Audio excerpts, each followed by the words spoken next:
is Thursday, which means it is our arithmetic day today. So here it is, everything you've been working towards. You've been all working hard all week, so very well done. And I know how much you all love doing what we used to call paper ones. So here we go, we've got something similar. So you're aiming for your best score out of 40.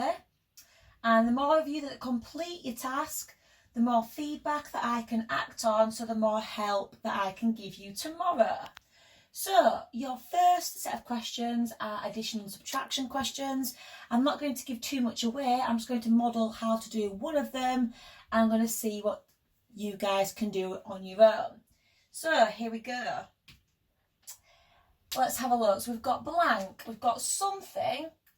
If you take away 2,500, that is your answer.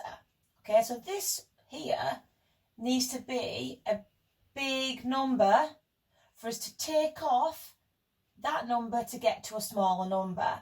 So here we need to do what we call the inverse, as you well know. So we need to start with our answer.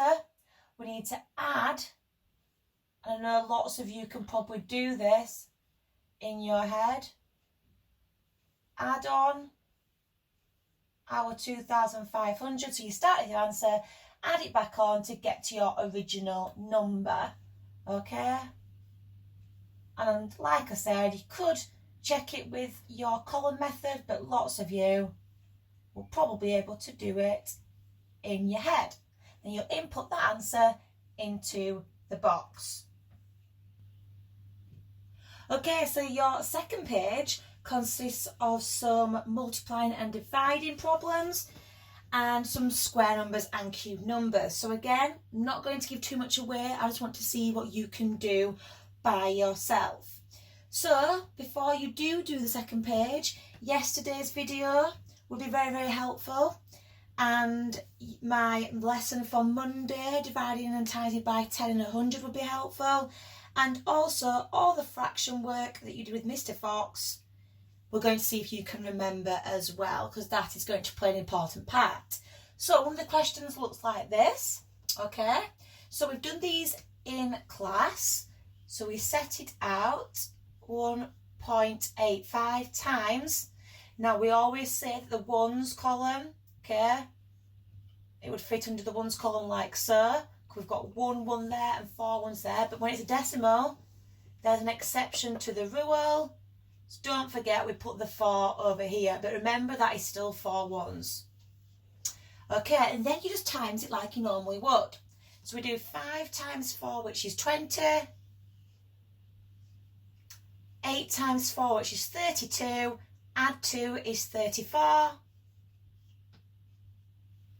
1 times 4 is 4. Add 3 is 7. Now don't forget, this is crucial, to add in your decimal point. It should line up like buttons on a shirt. And just to check, we've got 2 numbers after decimal point. So in your answer, you've got 2 numbers after your decimal point. Okay, so your page 3 focuses on the order of operations. Now when we think of order, we think of BIDMAS, because that is the order that you do your calculations.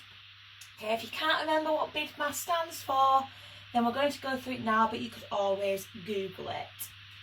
Okay, so you might get a question like this, and we know to use BIDMAS because there's more than one thing that you need to be doing.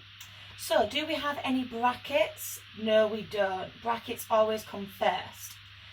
Indices, all that means is your squared and cube numbers. Do we have any squared and cube numbers to do here? No, we don't. So again, I would advise to do what I'm doing and cross them off. Then the D stands for division. Do we have division? Yes, we do. I'm just going to circle the division part of the problem. Okay, I'm going to work out this part first.